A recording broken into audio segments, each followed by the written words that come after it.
Alors, nous avons 4 invités. 2 d'entre eux sont avec nous par Zoom en ligne et 2 sont avec nous ici. Donc, je vous les présente. D'abord, à votre droite, Catherine Vallière-Roland, conseillère municipale et mairesse suppléante.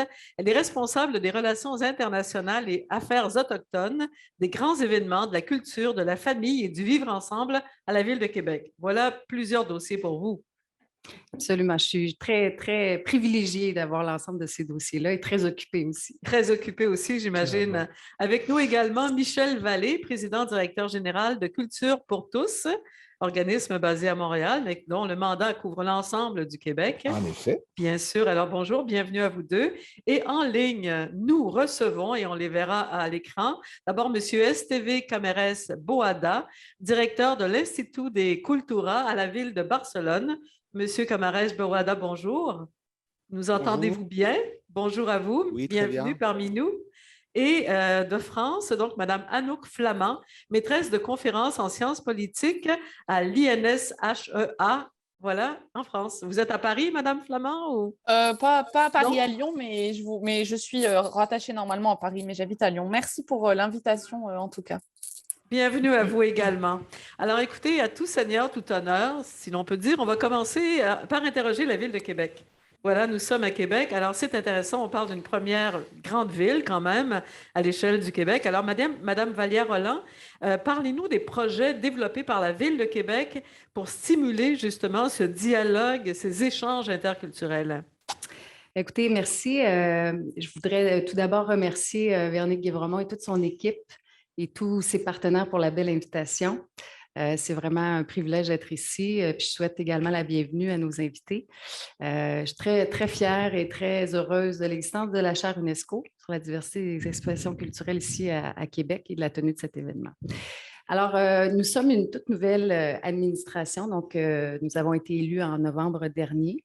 Et pour le maire Bruno Marchand, le vivre ensemble est vraiment, tout comme pour l'administration précédente, c'est vraiment une priorité. Donc, en 2021, pardon, il y a une stratégie. Excusez-moi, je vais prendre une petite gorgée d'eau.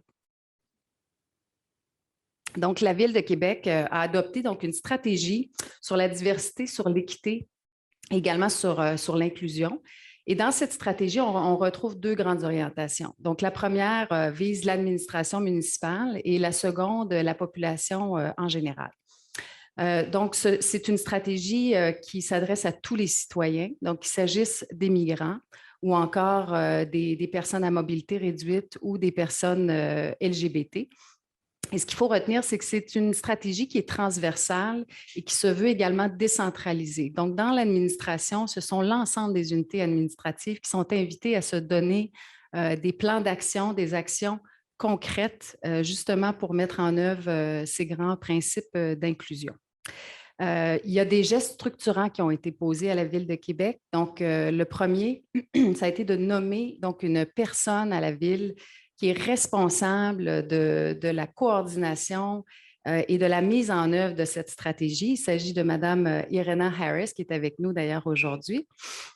Et également au niveau des élus, donc au niveau du politique, à chaque année, il y a également par voie de résolution, une déclaration qui est adoptée par le Conseil de ville et qui vise justement à faire en sorte que les élus prennent un engagement en faveur de la cohésion sociale et du vivre ensemble.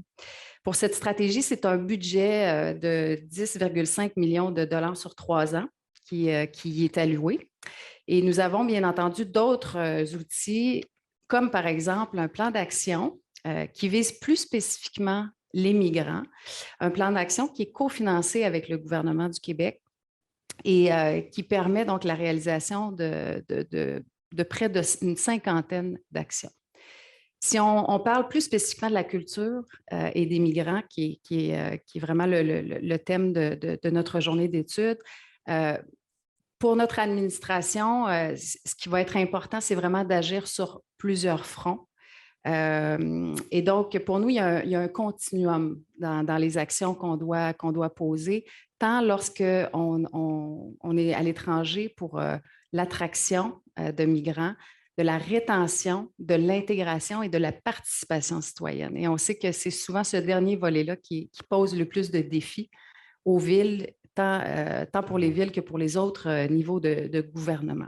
Alors, la culture, c'est effectivement un levier très puissant d'intégration. Ça permet de favoriser l'accès et la participation de tous les citoyens à la société.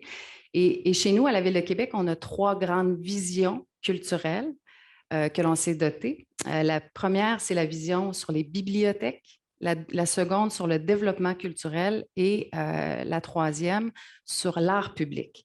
Et donc, dans ces 3 visions, il y a plusieurs actions justement qui visent à encourager les échanges et la connaissance de l'autre et qui, et dans d'autres aspects également, visent à permettre aux artistes de la diversité d'être eux-mêmes des acteurs de changement et des vecteurs d'intégration à la société d'accueil. Donc, permettez-moi de vous donner quelques exemples rapidement. Donc, dans nos bibliothèques, qui sont la première porte d'entrée de nos citoyens, on retrouve par exemple la lecture de contes multilingues, donc de contes en français, mais aussi dans la langue des communautés qui viennent s'installer à Québec. Également, nous avons des appels à projets, donc qui s'adressent davantage à des organismes professionnels, culturels professionnels, mais qui visent justement à développer des projets pour soutenir et favoriser le vivre ensemble. Donc, on parle ici de projets, par exemple, de médiation culturelle.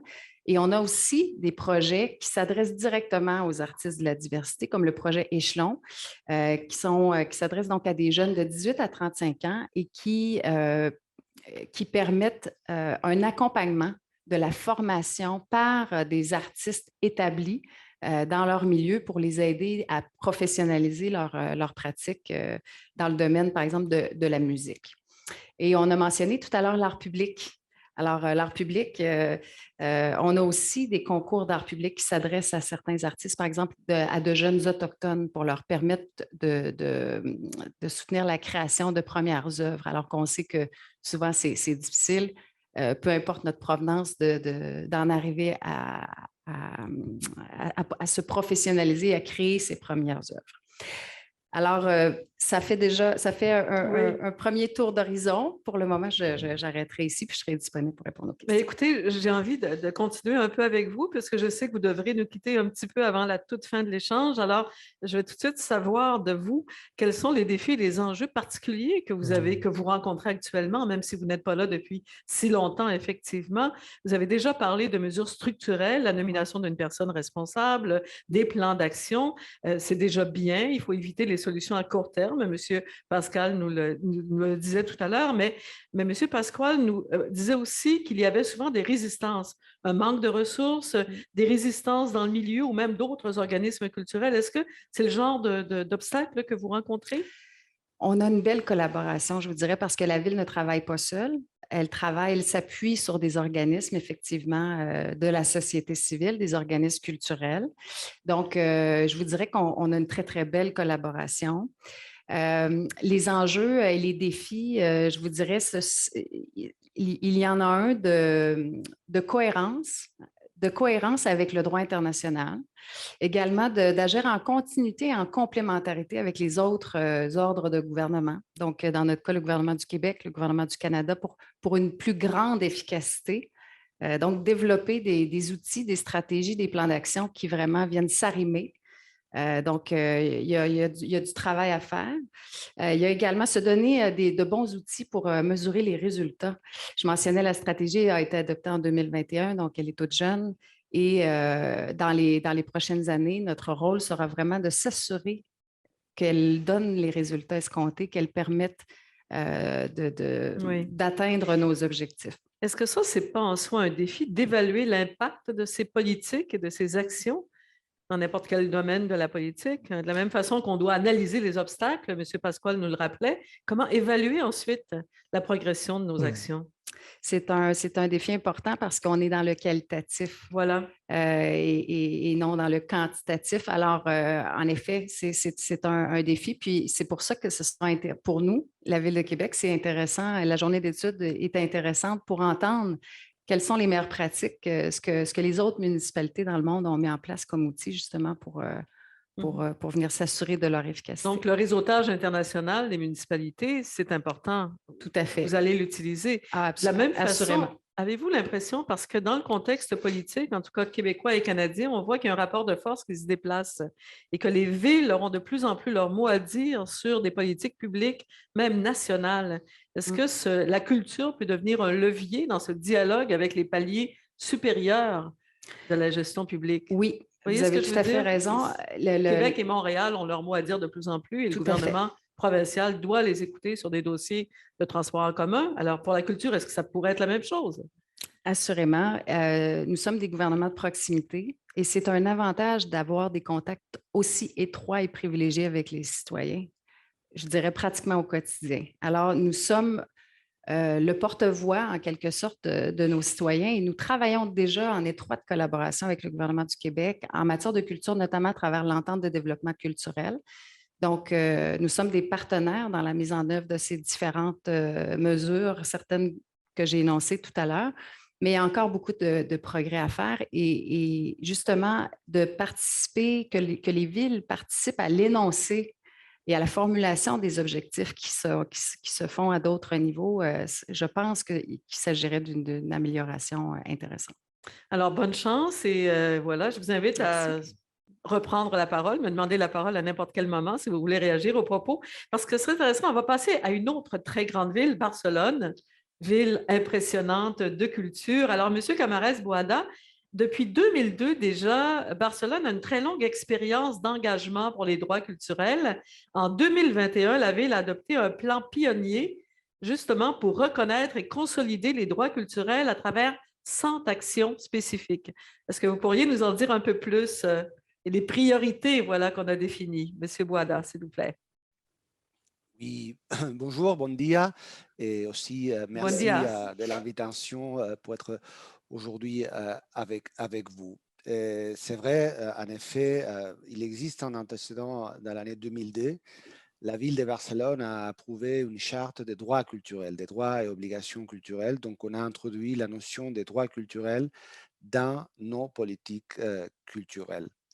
C'est vrai qu'il y a une forte tradition dans l'innovation des politiques culturelles ici à Barcelone.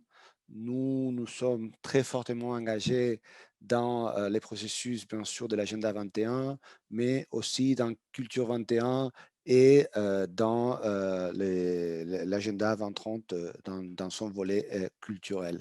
Donc, il y a un fort engagement pour les politiques culturelles et pour les droits culturels à Barcelone. Mais c'est vrai que les difficultés des dernières années, donc tout ce qui est survenu avec la pandémie à Barcelone, nous a mis les focus, l'importance donc de vigoriser nos politiques culturelles, de promouvoir nos politiques culturelles. Et nous avons arrivé à la conclusion que c'était les moments d'accès toutes nos politiques culturelles sur l'axe des droits culturels. Donc, si vous voulez, mettre les droits culturels de nos citoyens au centre de nos politiques culturelles.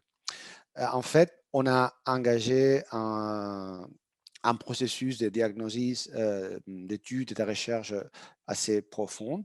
Notamment, on a fait une recherche qui nous a donné comme résultat que plus ou moins 60% de la population de Barcelone ne participe pas à la vie culturelle de la ville, dans un sens large de participation culturelle.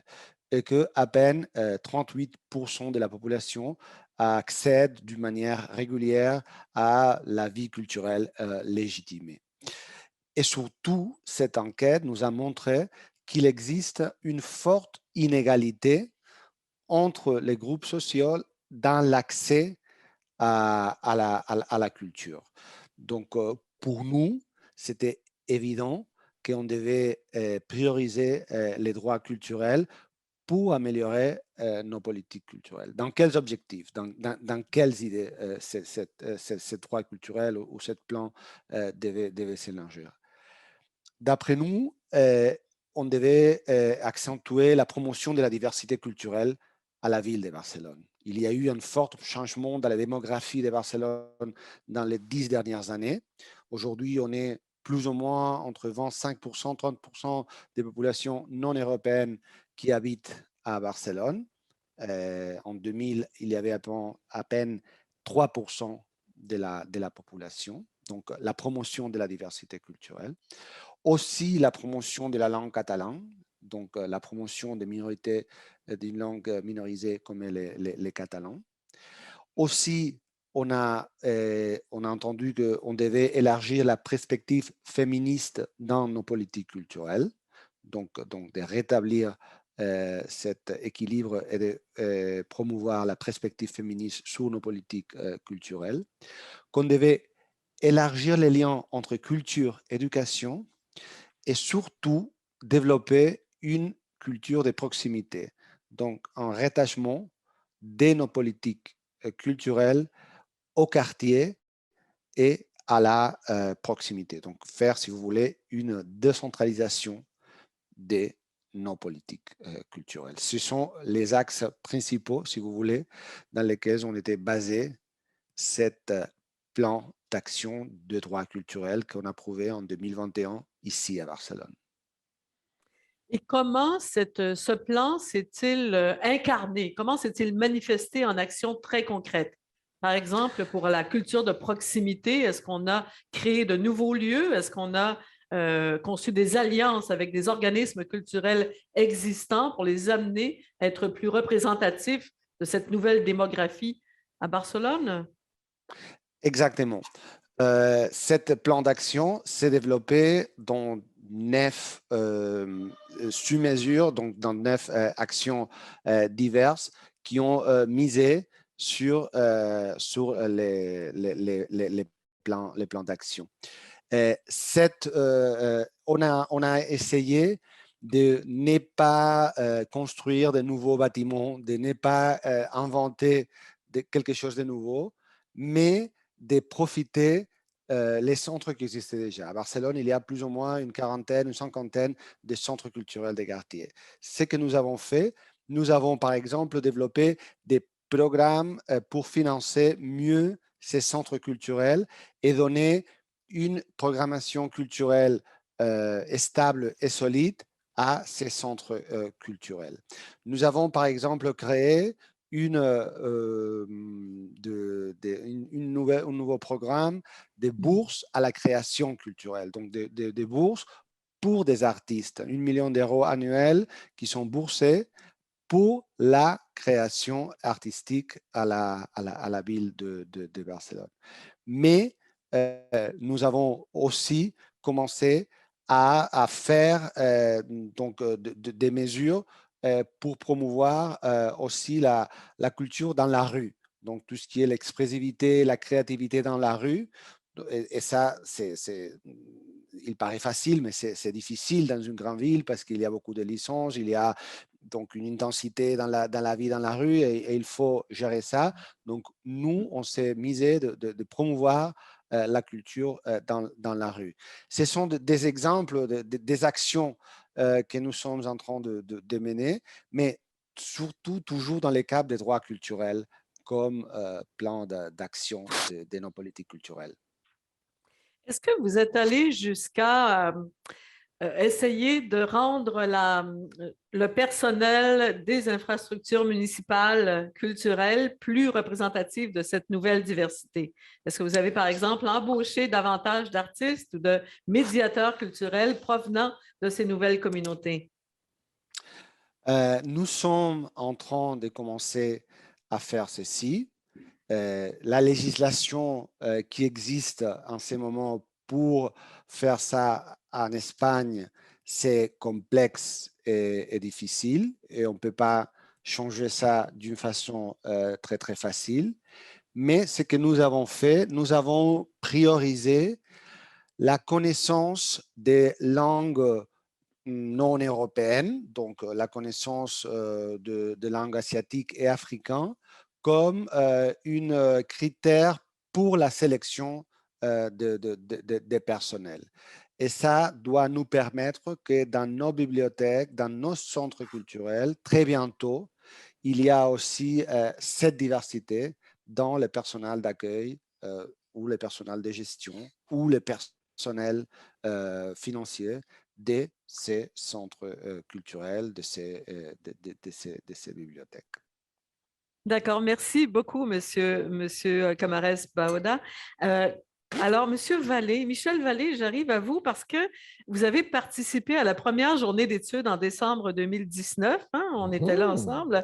Est-ce que vous constatez depuis une évolution ou du moins quelques avancées dans les approches développées par les villes, toujours en ce qui concerne le respect des droits culturels des personnes migrantes?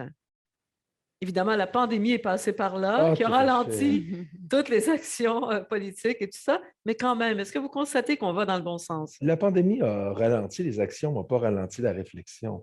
Et a surtout pas ralenti le besoin d'y réfléchir encore plus ardemment. Dans les municipalités en ce moment, on sent cette mouvance-là, en fait, cette prise de conscience-là, Françoise. Cette prise de conscience que l'intégration des communautés, des migrants dans les communautés, comme concept, ça a ses failles. Personnellement, intégrer qui à quoi? Oui. À un seul mode de vie? Je demandais à Mme Xantaki un peu plus tôt. Tout à fait. Une seule culture, une seule façon de voir le monde. Et j'ai toujours, puis c'était le cas il y a quelques années, mais c'est là encore plus aujourd'hui, j'ai toujours été un défenseur de la rencontre au lieu de l'intégration. Et si on se rencontrait, et si on se donnait le temps de s'écouter mutuellement. Puis, j'en profite pour lancer la question tantôt, et ça a été tellement... Je reprends ici juste quelques notes. Mme Xantaki nous a dit tantôt qu'elle rêvait de voir beaucoup plus d'œuvres d'art public faites par des migrants, qu'elle adorait voir des œuvres d'art public faites par les gens de la place, mais qu'elle voulait aussi voir plus de migrants. Pour arriver à ça, pour arriver à avoir une acceptation, plus que ça, une appropriation de ces œuvres-là et de les admirer, d'en être fier, je pense qu'il faut passer par une étape de médiation.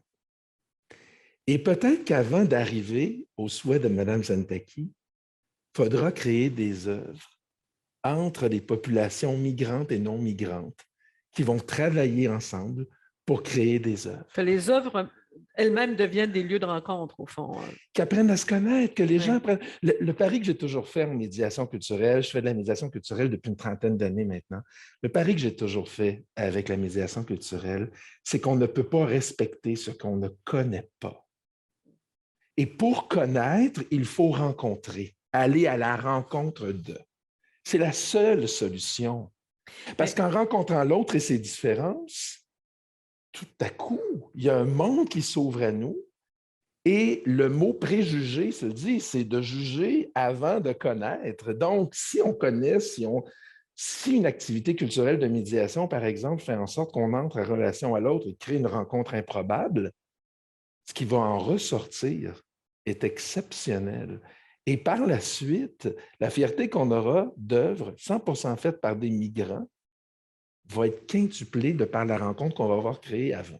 Oui. Moi, je crois beaucoup à ces rencontres-là. Mais tout cela suppose un changement de posture de la personne, je dirais, provenant de la ville actuelle, provenant de la communauté majoritaire. Alors, comment on la définit, cette posture-là? Qu'il soit vraiment une posture d'accueil, de respect. Madame Rolland?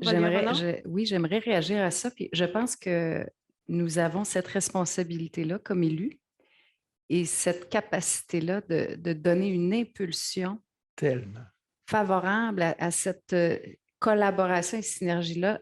Je reprends nos outils, les outils que nous avons, les concours, les appels à projets. L'art public, comme dans le cas de Barcelone. Exactement. Donc, les administrations fixent les orientations, les critères pour sélectionner ces projets-là.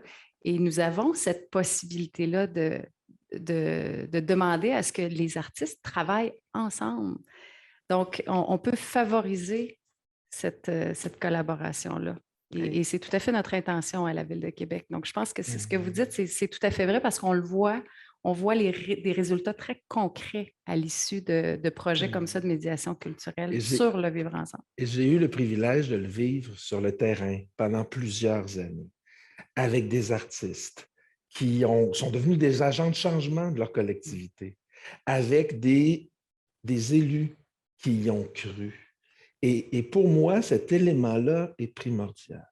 Au-delà des politiques, François, il y a les élus. Parce que si pour les grandes villes, c'est plus facile d'avoir une politique à long terme et de la faire perdurer, dans les plus petites collectivités, je vais peut-être jeter un pavé dans la mare, ce n'est pas vrai. On fait une politique, il y a une élection, des nouveaux élus qui rentrent, on scrape la politique. Excusez-moi, mais c'est ce qui se passe. Alors, il faut que le changement se fasse encore plus... Oui, par les politiques, c'est essentiel. Mais il faut qu'il se fasse aussi en parallèle avec les humains. Oui, mais les humains... C'est notre relation avec la diversité, avec la rencontre de différentes expériences qu'il faut changer. Il faut amener les gens à s'approprier la culture dans une nouvelle définition. Il faut redéfinir nos définitions, Françoise. Oui. Mais en même temps, on va garder ce problème crucial d'inégalité dans l'accès à la culture. 60% des gens à Barcelone n'ont pas un accès régulier à la culture, aux lieux culturels. Au Québec, je pense que c'est probablement comparable, à peu près la même chose, non? Mais je n'ai pas les chiffres avec moi présentement. On pourra les fournir, bien entendu, dans le cadre de cette journée d'études pour s'assurer d'avoir tout ça en main. Mais en effet, mon sentiment, c'est qu'on n'est vraiment pas loin de ce qui se passe à Barcelone. Et encore, moi, j'ai été surpris par les chiffres de Barcelone parce qu'on voit tous Barcelone comme étant... Grande ville de culture, ben voilà. Il a été pour l'Europe aussi. Mais comment on fait pour mobiliser justement cette partie de la population, la société civile, au-delà des artistes, au-delà des organismes culturels qui ont un intérêt évident à collaborer, à organiser ces rencontres-là avec... Accepter la proximité que vous parliez tantôt. Pour les élus, c'est un changement de paradigme qui s'est enclenché déjà il y a plusieurs années, mais qui doit encore se poursuivre. Accepter que la municipalité, mais quand je dis accepter, c'est assumer en fait, que la municipalité est, oui, un gouvernement de proximité qui a un lien direct avec les citoyens au quotidien. Vous l'avez exprimé d'une façon parfaite tantôt, mais il faut l'assumer, ça. Et c'est ce que la Ville de Québec fait, c'est ce que plusieurs villes à travers le monde font, mais en même temps, il faut maintenir cette proximité-là. Il faut accepter d'investir dans des actions qui vont parfois avoir un impact sur 10 personnes, sur 12 personnes, sur 22 personnes. Pourquoi? Parce que ces actions-là n'auront pas un impact sur les 22 ou les 12 personnes. Ne feront pas les manchettes, là, forcément. Hein? Pas du tout, en passant. C'est vrai, mais on n'agira pas sur 12 ou 22 personnes. On va agir sur 12 ou 22 familles, 12 ou 22 groupes d'amis, 12, et c'est là que ça s'ancre véritablement et qu'on peut changer des choses, j'y crois, de la plus petite ville, du plus petit village à la plus grande mégapole. Est-ce que Madame Mélot parlait de la nécessité d'une approche multisectorielle et Madame Xantaki soulignait un problème avec la régénération des quartiers, la planification urbaine, dans le fait que souvent des nouveaux projets, déplaçaient d'autres populations. Est-ce que ce lien entre planification urbaine et développement culturel et respect de la diversité culturelle, c'est compris par les villes?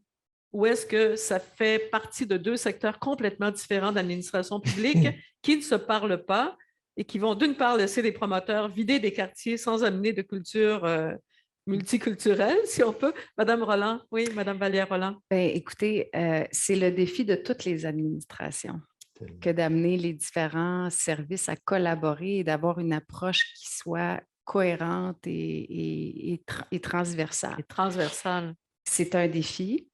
Ceci dit, c'est possible de faire les choses autrement. Donc, de notre côté, depuis notre arrivée, on a mis en place des comités sur lesquels siègent plusieurs services avec plusieurs élus c'est une révolution. Ça ne fonctionnait pas comme ça auparavant. Donc, travailler comme ça fait en sorte que, au niveau administratif, ça fait en sorte qu'on amène aussi les organismes sur le terrain qui travaillent dans le milieu économique, qui travaillent dans le milieu culturel, à collaborer eux aussi dans les mêmes objectifs. Alors, c'est pas simple, mais c'est possible. Moi, j'y crois aussi. Vous venez de décrire l'agenda 21 de la culture, ma chère. Oui. C'est vers ça qu'on va attendre maintenant. Il faut inscrire ces principes-là dans toutes nos actions. Oui, monsieur voilà, Camarès Bourada, est-ce qu'à Barcelone, on a vu cette espèce de paradoxe? Est-ce que parfois la ville a dû intervenir pour que dans la planification de la ville, dans la réorganisation de la ville, on respecte des milieux et des quartiers qui avaient déjà une grande portée culturelle? Oui, en effet, quand nous sommes engagés à mettre les droits culturels au centre de nos politiques culturelles, nous, on pense que la culture, les droits à la culture est une droit fondamental qui doit être promu en même terme que les inégalités économiques ou l'accès aux ressources énergétiques. Donc, la culture, c'est un pilier de tous nos politiques urbaines. Là, par exemple, il y a 5 ans, on a approuvé ce qu'on appelle un plan des quartiers. En fait, les plans des quartiers, c'est un plan extraordinaire pour investir sur le quartier plus défavorisé de la ville, souvent placé dans des zones périphériques de la ville de Barcelone. Donc, l'une des axes de ce plan des quartiers, c'est la transformation urbaine. On travaille dans ce qu'on appelle aujourd'hui les micro-urbanismes, dans les petites fractures qui se donnent dans les quartiers et qui peuvent aider au bien-être de la communauté.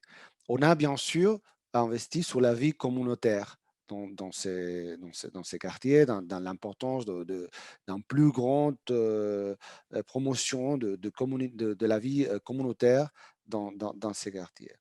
Et troisièmement, on a défini la culture-éducation comme le troisième pilier de ce plan des quartiers.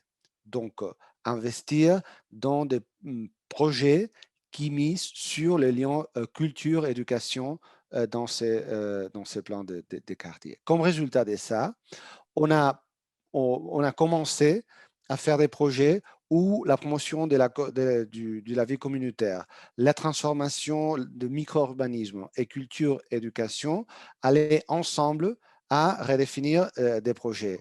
Des projets comme les réaménagements des écoles, où on met des espaces pour faire la culture quand l'école est finie dans la journée, ou mettre des associations de ces quartiers à faire l'activité de la fête populaire dans ces quartiers.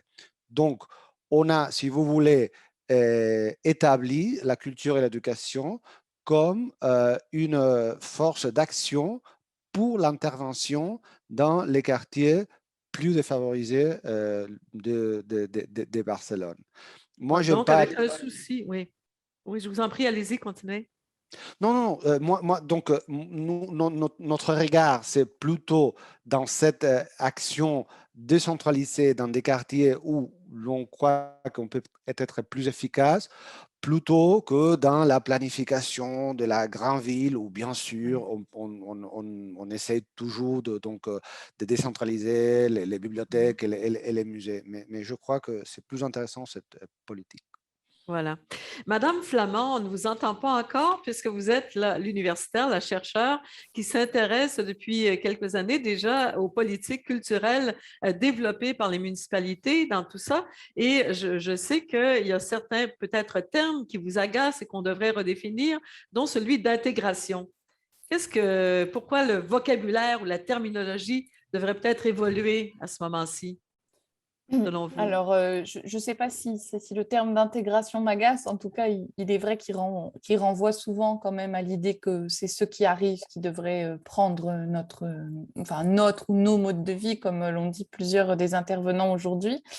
Mais c'est vrai qu'on voit quand même une évolution par rapport à ça et des villes qui veillent à privilégier des termes plutôt autour des notions d'inclusion, des notions d'interculturalité aussi, hein, et c'est le cas évidemment de la ville de Barcelone qui avait porté ça sur ces questions-là et qui a essayé de promouvoir ça, je crois, au niveau européen.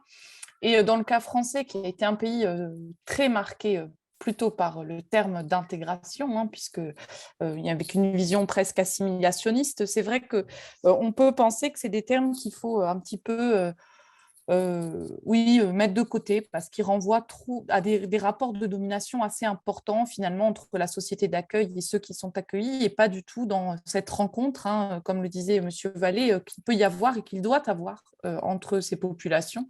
Et à ce titre-là, c'est vrai que moi, et dans mes travaux de recherche, je vais préférer le terme d'inclusion et je remarque que c'est un mouvement aussi qui se retrouve dans les villes, en tout cas pour les villes françaises, très clairement depuis quelques années. Voilà. Comme chercheur, dites-nous pourquoi l'échelon de la ville vous semble particulièrement intéressant. Alors, c'est vrai que c'est pendant très longtemps, en recherche, hein, quand on s'intéressait aux questions migratoires, on travaillait sur les questions étatiques, hein, on travaillait plutôt sur les politiques d'immigration étatiques. Et puis, moi, je fais partie de ce groupe de chercheurs depuis une quinzaine d'années, hein, qui se sont dit qu'il fallait aussi descendre au niveau des villes parce qu'il me semble que c'est là qu'il y a plusieurs choses qui se passent.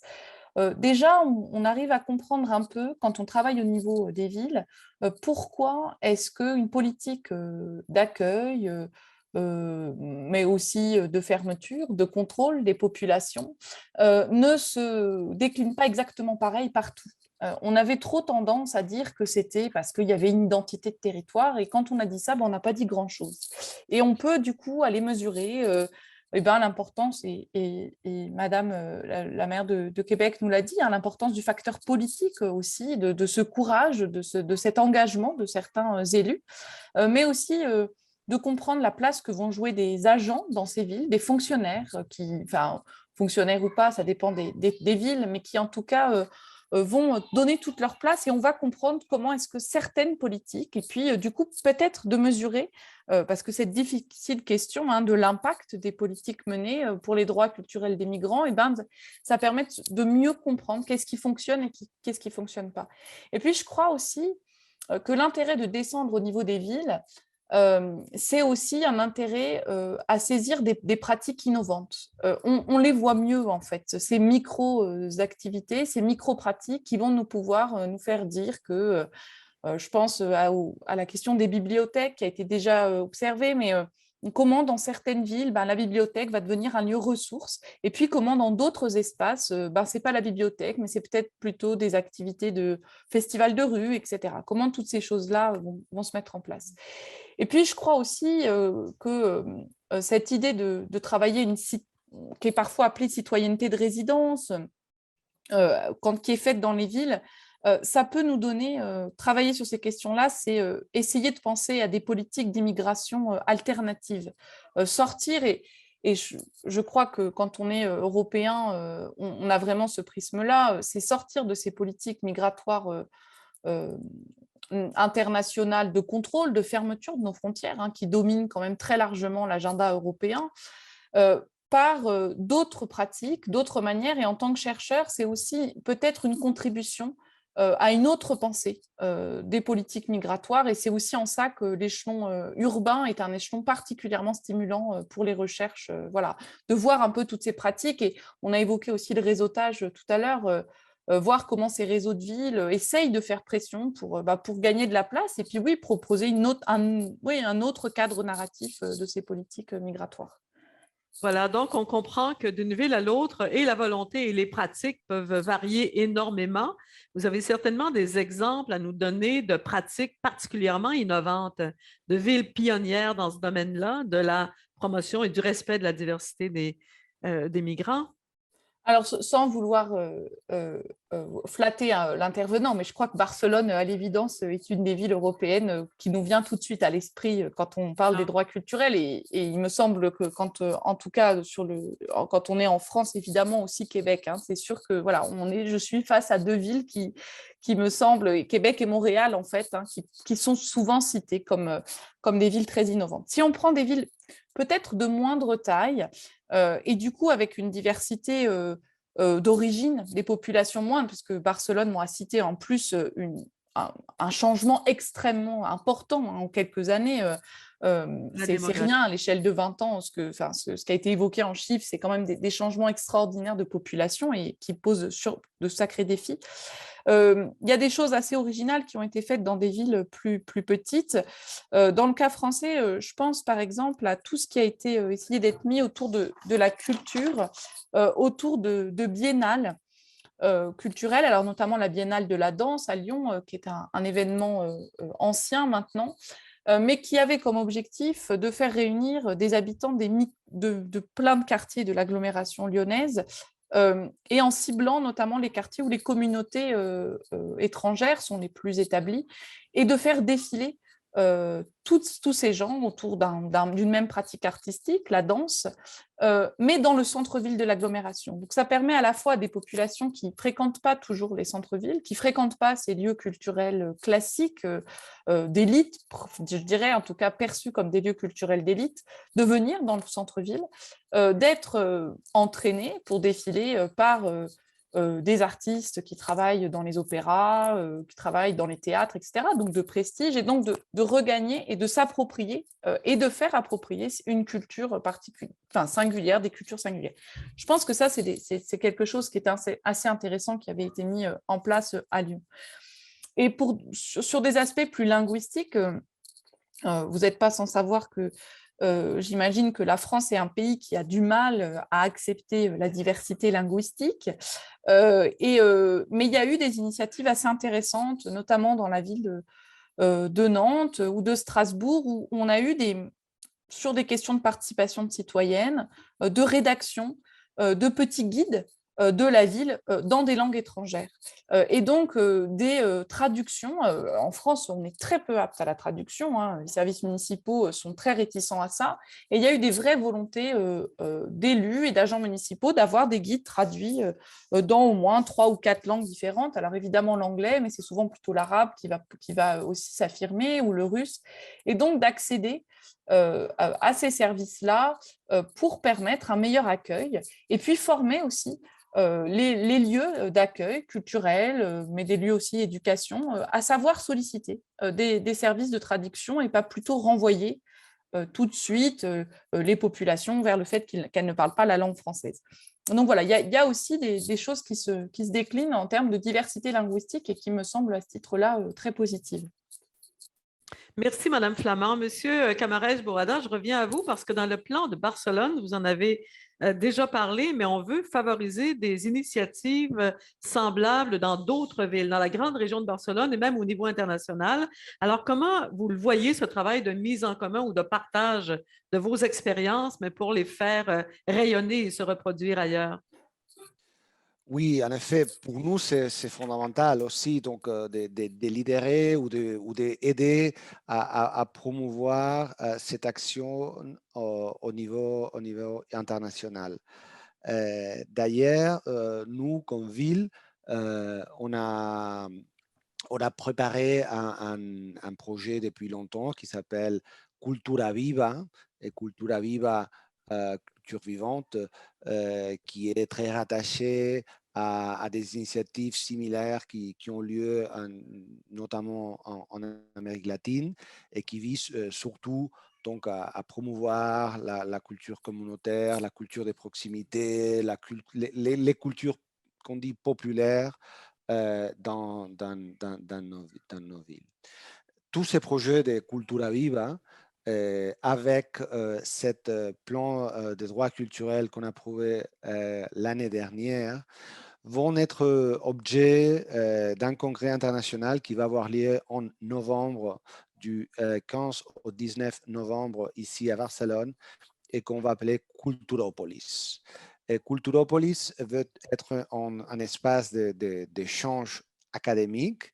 Il va y avoir un call for papers pour des projets qui misent les droits culturels au niveau local, mais aussi d'échange des bonnes pratiques internationales sur les axes des droits culturels.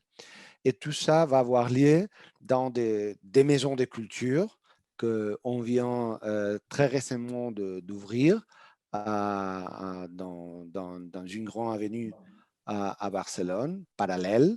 Et dans ces nouveaux espaces culturels, on veut donc réunir cette réflexion autour des droits culturels, mais surtout pour agir et mettre un agenda politique partagé par des villes sur les droits culturels. Nous pensons que c'est fondamental dans ces moments que les villes misent sur les droits culturels toutes ces politiques culturelles et qui commencent à, si vous voulez, à rédiger ces politiques culturelles en termes de droits d'accès et de droits de participation à la vie culturelle dans la ville. Et c'est ça qu'on essaye à Culturopolis. Participation plutôt qu'intégration à sens unique. Là. On revient à cette idée-là. Madame Vallière-Roland, vous aviez un commentaire? Je vais devoir vous laisser très bientôt, mais je voulais peut-être vous laisser avec une observation. Les villes, on l'a dit tout à l'heure, ont souvent portent des actions innovantes, mais parfois, elles sous-estiment leur impact et c'est par des forums dont on vient de parler où il est possible d'échanger, que l'on communique la capacité des villes à exercer une réelle influence en matière de vivre ensemble.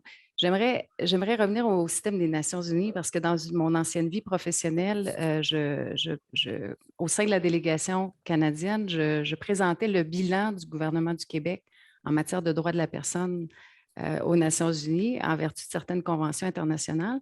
Et l'observation que je fais, c'est que on portait peu d'attention au bilan des villes.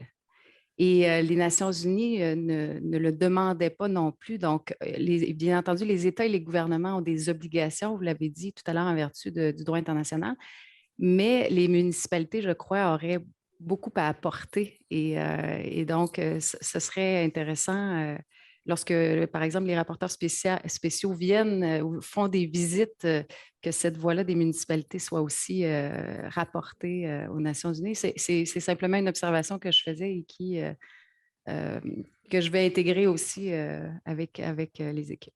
Alors, je vais devoir vous laisser, mais je vous remercie pour cette belle discussion. Merci beaucoup, Madame Vallière-Roland. Merci d'avoir été là ce matin. Alors, ce que l'on comprend, c'est que les villes, effectivement, font des choses formidables qui auraient intérêt à être à la fois reconnues davantage par des organisations internationales, mais surtout mieux partagées et connues par d'autres municipalités, puisque ces initiatives peuvent servir d'exemple et de modèle. On a parlé beaucoup jusqu'à maintenant des villes, mais du niveau international, mais il y a aussi le niveau des États. Et là, il y a des enjeux, j'imagine, différents. Michel Vallée, vous avez travaillé à la fois pour un ensemble municipal à Vaudreuil-Dorion, mais vous travaillez maintenant au niveau de la province avec Culture pour tous. Vous avez affaire à des interlocuteurs différents. Oui. Les intérêts sont différents, les enjeux sont différents, j'imagine? Les enjeux sont les mêmes. Ah oui? Les enjeux sont les mêmes, à mon avis, mais d'ampleur différente, c'est sûr. Mais la problématique qu'on a actuellement, c'est que souvent, des exercices comme on vient de nous annoncer du côté de Barcelone, où on se tourne sur la planète pour pouvoir se regarder nous-mêmes, c'est des exercices qui ont lieu, mais pas assez souvent. Et souvent, on va le faire à l'interne au Québec, ici au Canada, on va le faire à l'interne de nos villes, à l'interne de nos provinces. Hier s'achevait le sommet national des arts et de la culture. Canadien, c'est Canadien, exactement. Et il y a des gens qui se retrouvaient là ensemble, de toutes les provinces canadiennes et de tous les territoires pour la première fois. Et c'est tellement diversifié que beaucoup d'acteurs n'ont pas pu être là à cause de tout ce qu'on connaît comme difficulté technique aussi, de rassembler un pays aussi vaste que le Canada. Mais il y avait certainement, comme pour nous aujourd'hui, une version, c'est en version hybride, il y avait des gens en ligne. Tout à fait. Et ça a été, je tiens à souligner là-dessus, tout à fait l'initiative du gouvernement canadien et du ministre Pablo Rodriguez et son équipe pour cela. Et ça a été vraiment de belles discussions qui ont été entamées. On souhaite qu'il y en ait d'autres pour la suite pour pouvoir continuer ces discussions-là qui ont été entamées de très belle façon, ceci étant dit. Mais mon point, en fait, est du fait qu'il ne faut pas avoir peur de se tourner vers le monde. Et on n'a pas ce réflexe-là dans les municipalités du Québec. Autant dans les plus petites municipalités, on va retrouver des participants de petites ou moyennes municipalités internationales dans des événements, mais des petites ou moyennes municipalités du Québec ne se déplacent pas tant que ça à l'international, ne s'invitent pas tant que ça à la discussion mondiale. Oui. Et ça change elles tout. sont représentées par des organisations provinciales. Je pense à l'Union des municipalités qui regroupe les grandes villes du Québec. Est-ce que pour l'UMQ, par exemple, la promotion et le respect et de la diversité culturelle, mais des droits culturels des migrants, est-ce que ça fait partie de leur priorité? Il y a beaucoup de choses sur la table en ce moment. En ce moment, les enjeux au Québec sont relativement nouveaux par rapport à l'Europe ou même à l'Amérique latine. Donc, oui, le travail qui est fait par l'UMQ est colossal. Maintenant, il y a du travail qui va continuer à être affiné quant aux droits culturels des migrants au sein, en effet, de ces organisations-là, quoique des réflexions et des travaux qui sont faits, et je ne connais pas tout d'ailleurs de ce qui se fait dans ces organisations-là, mais ce que j'en sais, je sais à quel point c'est une préoccupation, mais les travaux, pour moi, devront s'intensifier avec le temps pour pouvoir justement aller encore plus loin là-dessus. Parce que la différence entre petites et grandes collectivités, elle n'est pas si grande que ça. Oui, au niveau des structures, oui, au niveau des ressources évidentes. Et c'est là que je m'en allais. Et oui, au niveau des ressources et des possibilités. Mais c'est ça qui est fantastique avec la culture. C'est qu'avec la culture, on peut agir en proximité d'une façon, j'haïs ça, dire ça, là, mais on peut le faire aussi d'une façon peu coûteuse si la volonté est là, si l'énergie est mise de ce côté-là. Ça ne coûte pas toujours que des milliers ou des dizaines de milliers de dollars faire une action culturelle qui a un impact sur un territoire. C'est la volonté politique, c'est la volonté des milieux qui appellent à l'action. Que ce soit dans des grandes villes où ça se joue à l'échelle des quartiers, par exemple, ou à l'échelle des plus petites communautés de certaines MRC au Québec. Bon, je vous expliquerai le schéma politique différent, là. Mais il faut absolument comprendre que ce n'est pas parce qu'on est dans une petite municipalité qu'on n'a pas le pouvoir de faire des choses et de changer les choses à notre niveau, mais il faut travailler beaucoup plus en collaboration intermunicipale. Il faut que les grandes municipalités aussi acceptent de devenir quelque part les parrains ou les collaborateurs de plus petites municipalités. Il faut que les petites municipalités arrêtent aussi de ne voir que ce qui est devant eux, mais acceptent aussi de travailler avec d'autres municipalités ailleurs. Ce n'est pas facile. Mais tous ces gens-là doivent d'abord être convaincus par d'autres ou se convaincre eux-mêmes de la nécessité de respecter les droits culturels des individus, qu'ils soient de souche, comme on dit au Québec, ou venus d'ailleurs. La problématique est-ce qu'elle est au là, niveau de la cette part... sensibilité-là? Je ne suis pas sûr encore. C'est personnel. C'est une opinion totalement personnelle de par mon expérience, mais on a peur des droits culturels de l'autre parce qu'on a peur que ces droits culturels-là viennent enfreindre les nôtres, viennent nous empêcher de vivre nos droits culturels. Et c'est de cette peur-là, tantôt, que j'osais lancer l'idée d'une médiation entre nos droits culturels communs à chacun respectif. Médiation pour éviter la confrontation. Pour éviter la confrontation, mais surtout pour apprendre à écouter et à se connaître et à comprendre que le droit culturel de l'autre ne vient pas mettre en danger le mien. Ben, ni nos droits à nous, de la majorité, ni notre identité, parce que derrière tout ça, il y a des réflexes identitaires. Mais c'est ce qu'on a peur. On a peur de perdre notre identité. Regardez ce qui se passe avec la langue au Québec, ce qui se passe également au niveau justement de la compréhension de comment devraient s'intégrer, je mets des guillemets, les communautés migrantes en arrivant ici au Québec. Moi, j'adore les actions qui sont lancées, entre autres, par le ministère de l'Immigration, tantôt le MIFI, tantôt pour permettre un échange. Moi, quand on tente dans les bibliothèques, et la bibliothèque, pour moi, c'est un milieu phare dans une communauté également, on l'a mentionné, puis je veux vraiment le réappuyer. Mais quand on tente d'intégrer ou, par exemple, de faire des cours en francisation, en ne passant que la culture québécoise et en n'écoutant pas ce que les migrants ont à nous raconter, en n'écoutant pas leurs histoires, on fait une formidable erreur.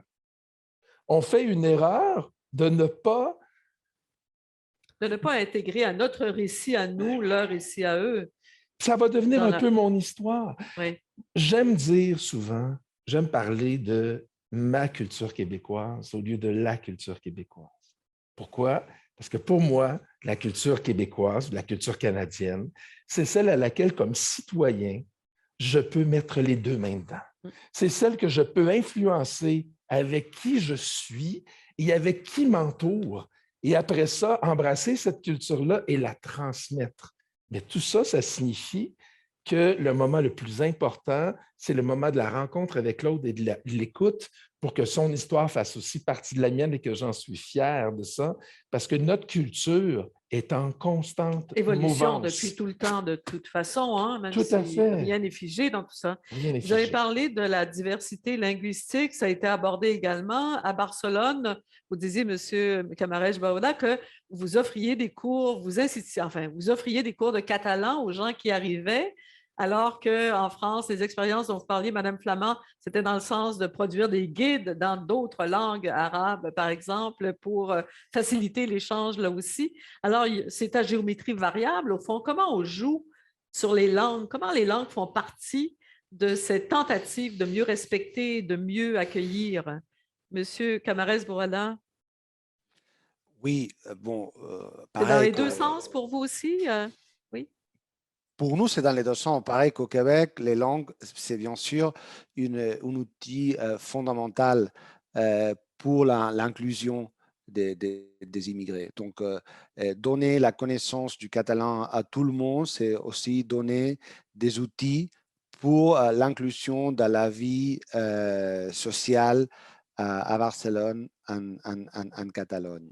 Mais le multilinguisme est à l'ordre du jour ici à Barcelone. Pareil que vous, nous vivons avec deux langues toujours. Nous participons à nos vies sociales avec des langues, avec fluidité.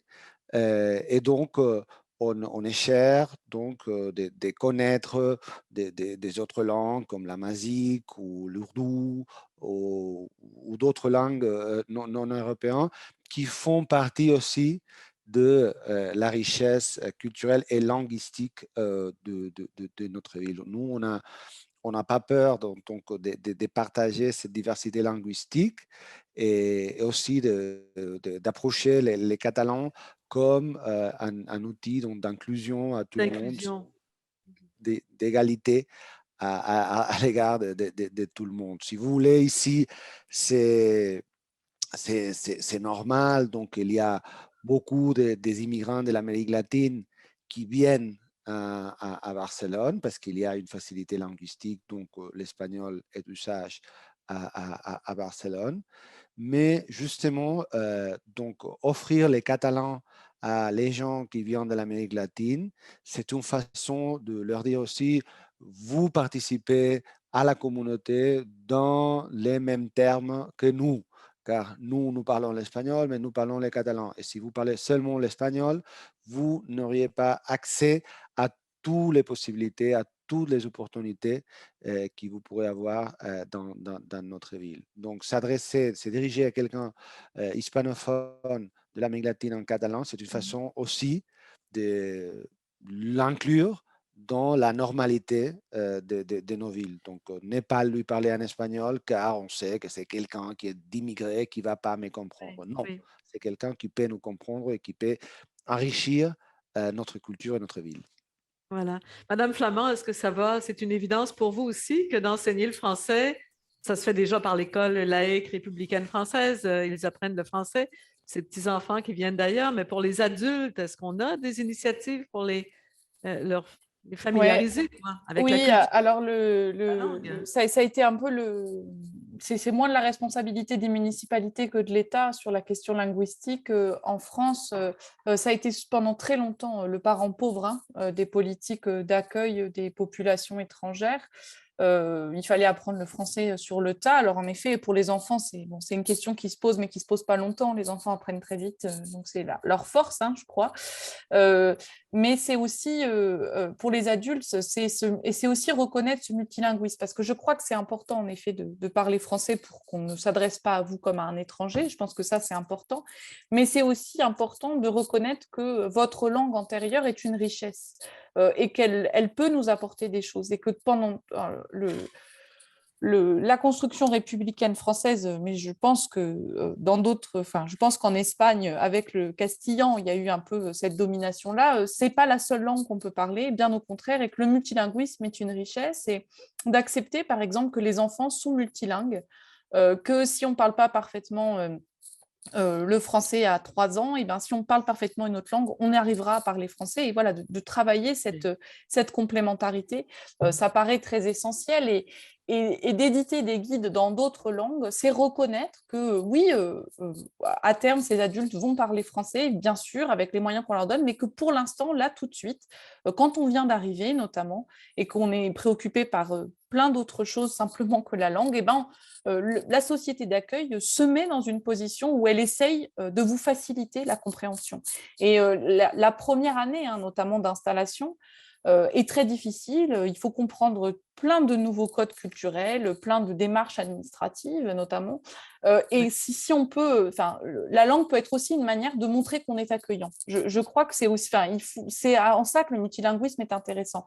Bien sûr qu'il faut leur apprendre le français pour leur montrer qu'on veut leur laisser une place et qu'ils ont eu toute leur place ici. Mais traduire, c'est aussi montrer qu'on est prêt à apprendre, nous aussi, de cette diversité et de partager ensemble d'autres ressources. Merci, Madame Flamand. On s'approche de la fin de cette première table de discussion de la journée d'études de cette année. Il n'y a pas de questions pour l'instant qui nous arriveraient par le Zoom, par le webinaire à distance.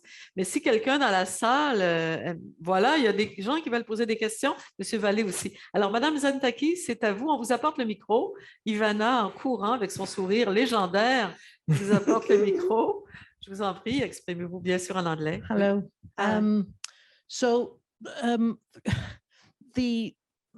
I heard a lot about how by learning the local language, migrants feel more welcomed, and I guess this is part of the culture, right? And thank you very much. Indeed, they should have access and they should learn the language. I have two objections there. Objections. The first one is I'm not really sure that insisting on the 80-year-old Asian woman who comes to Denmark to learn the local culture, otherwise she won't be allowed to get the benefits, has any point. And this is what's happening in Europe at the moment. So learning the language has to be an option. There are a lot of arguments on why this should not become a stick, a policy with sticks. And the second question is, I heard a lot about the learning the local culture, but what about the local population learning the minorities and the migrants' languages, or some aspects of them, or being discussed more about them? Because if integration, we keep saying how it is two-way, I would like to hear more about how we bring in the majority that are quite comfortable in their majority language and their majority way of life and their majority well-being, that does not have to quote unquote interfere with the migrants. So this is what I would like to kind of learn about, this interaction that should exist. And the other thing is, I get it. I understand that it's the start. I have to say that from my point of view, I mean, I've been hearing about starts in the last 20 years that I deal with international human rights law. And it would be great if we, at some stage, we were in the mid kind of term, or we went beyond the start. These standards exist. I think CED was created, it was put in force in 1975. The International Covenant on Economic, Social and Cultural Rights, 1972. So to say that we are still in the start of raising awareness about the issues, to me, oh my God, it seems a bit that we have a long way to go. Yeah. But I was wondering whether in the selection of the awards, in the selection of who's going to have cultural events in cities and in municipalities. Do you have now we're thinking about employing people of migrant descent, but do we at least have judges that actually come from migrant organizations? Because that would be easy. You just go to the organizations and you bring them in act them as judges. And also, do you have also one or two as the token migrants, like we used to have one or two women as the token women, or do they actually have a real effective participation in these boards? Yeah. It's a lot of questions and commentaries. So don't ask, just out there, you don't have to answer. It's great. De toute façon, tout est enregistré. Alors, on aura. Alors voilà, qui veut répondre à l'une ou l'autre des questions? Monsieur, je vous voyais opiner du bonnet. Monsieur Camorès-Boada, ensuite Monsieur Vallée, peut-être. Oui. Oui, il y a beaucoup de questions et je suis tout à fait d'accord avec l'intervention. Donc, il doit y avoir, bien sûr, donc, une contribution des populations locales, donc une approche sur la culture migrante qui arrive. Et donc, moi, je crois que pour ça, c'est très important ce qu'on appelle la culture informelle, donc tout ce qui est les cultures populaires, les cultures dans la rue, ça doit être promu dans l'idée que les manifestations culturelles dans la rue, dans la spontanéité, aient une plus grande diversité. Et c'est ça que nous essayons avec nos folklores et nos fêtes populaires. Ça, c'est très important. Mais moi, je voudrais insister que, bien sûr, la lutte des droits culturels, c'est une lutte de longue date. Mais nous, ce que nous essayons d'exprimer en ce moment ici, c'est qu'il y a la diversité culturelle est apparentée et assimilée à une forte inégalité économique. Donc, il y a une inégalité sociale très forte qui est reliée à la diversité culturelle. Normalement, dans les quartiers où il y a plus de diversité culturelle, il y a plus d'inégalités sociales et économiques. Et on peut dire ça parce qu'il y a suffisamment d'emplois, parce que les conditions de logement ou les conditions de transport sont plus dures. Oui, mais aussi parce qu'il y a moins de participation, moins d'accès à la vie culturelle. Ce n'est pas une circonstance, c'est une cause de l'inégalité sociale. Donc, investir sur l'accès aux livres, insister sur l'accès à la musique, à la connaissance, ce n'est pas un outil donc d'inclusion seulement, de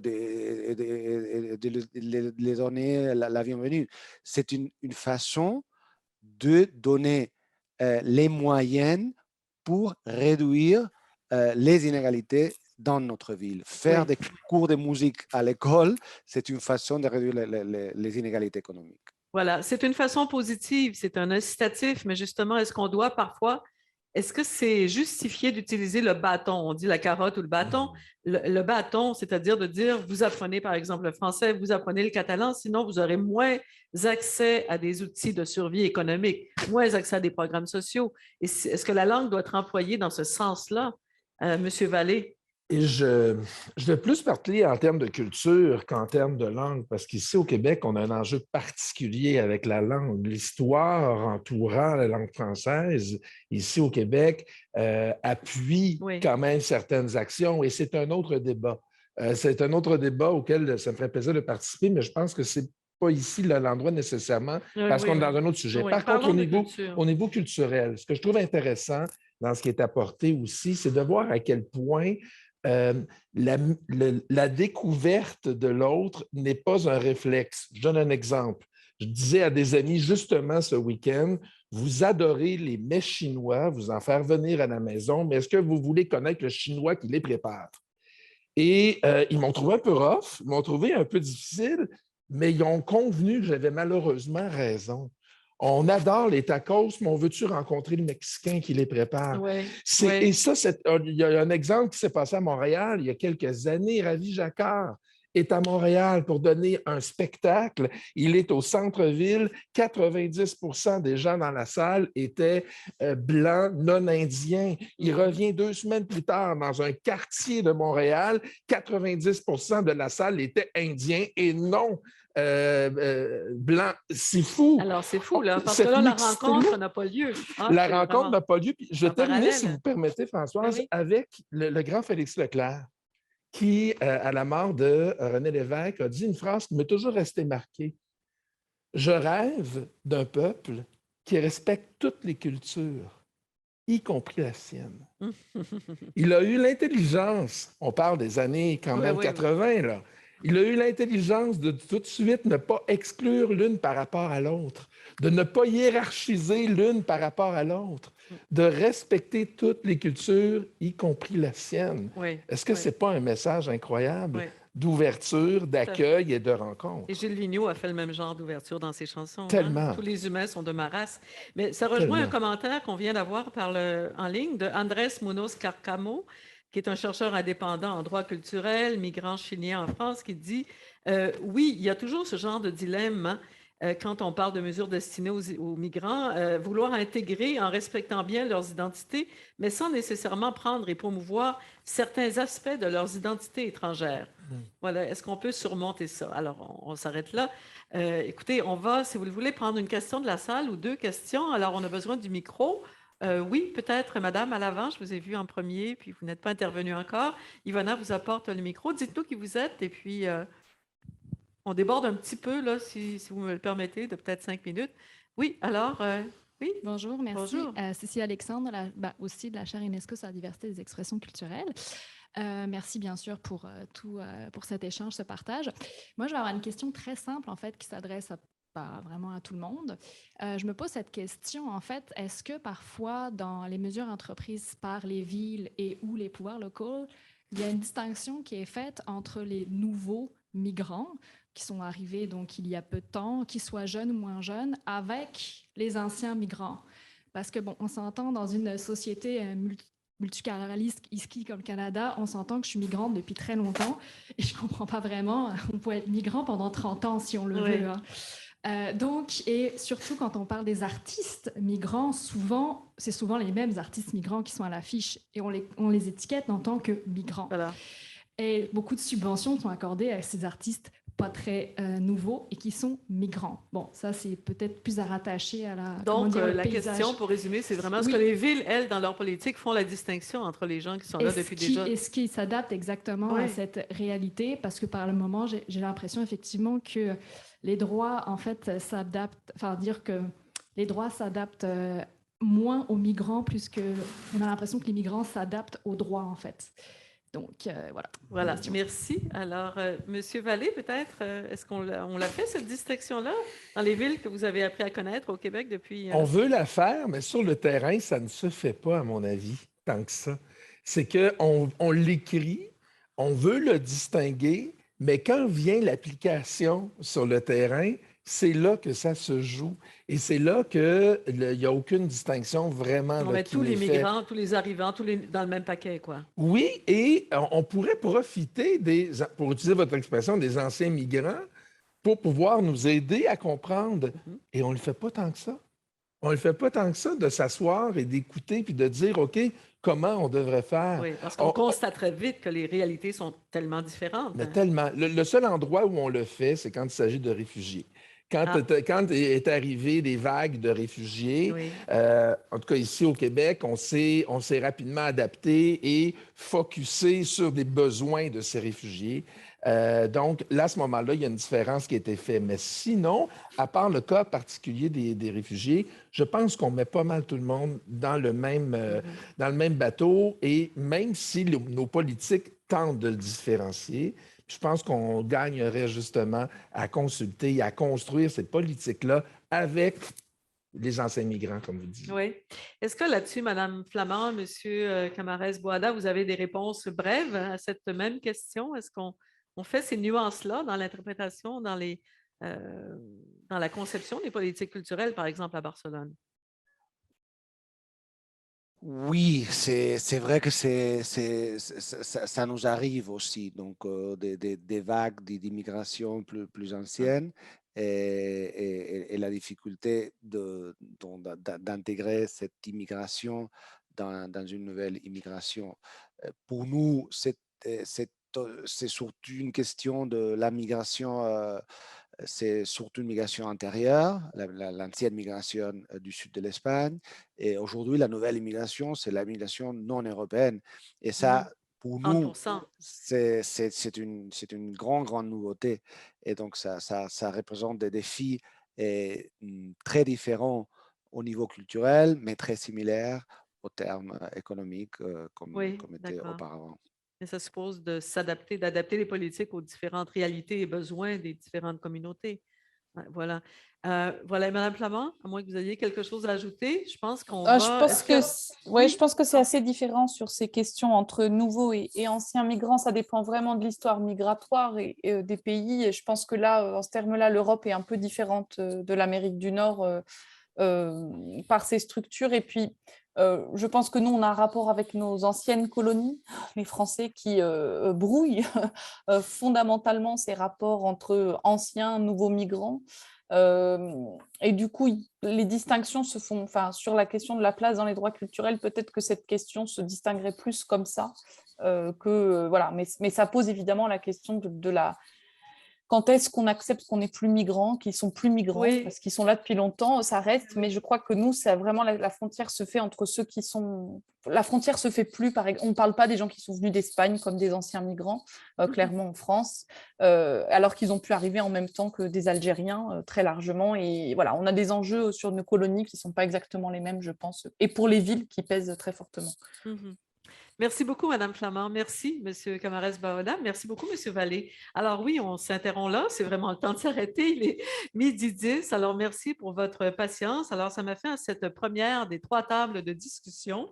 Alors, voilà, on va s'arrêter là et je vous donne rendez-vous demain à la même heure. Donc, ici même, au Musée de la Civilisation, si vous êtes là en présence à Québec, sinon en ligne, bien sûr, je m'adresse à tous les gens qui sont en ligne. Alors, demain, la matinée va s'amorcer avec le lancement de l'ouvrage issu de la 2e journée d'études, celle de l'an dernier, et nous allons ensuite poursuivre avec une conférence de M. Patrice Meyer-Bisch, dont on a parlé plus tôt, et les 2 matinées, je vous le rappelle, sont enregistrées. Les contenus seront disponibles ensuite ou sur la chaîne YouTube de la chaire UNESCO sur la diversité des expressions culturelles et à la bibliothèque numérique du CELAT. Et le même lien Zoom vous servira demain comme aujourd'hui. Alors, très belle fin de journée. Merci beaucoup à tout le monde. À demain. Au revoir. Merci. Merci.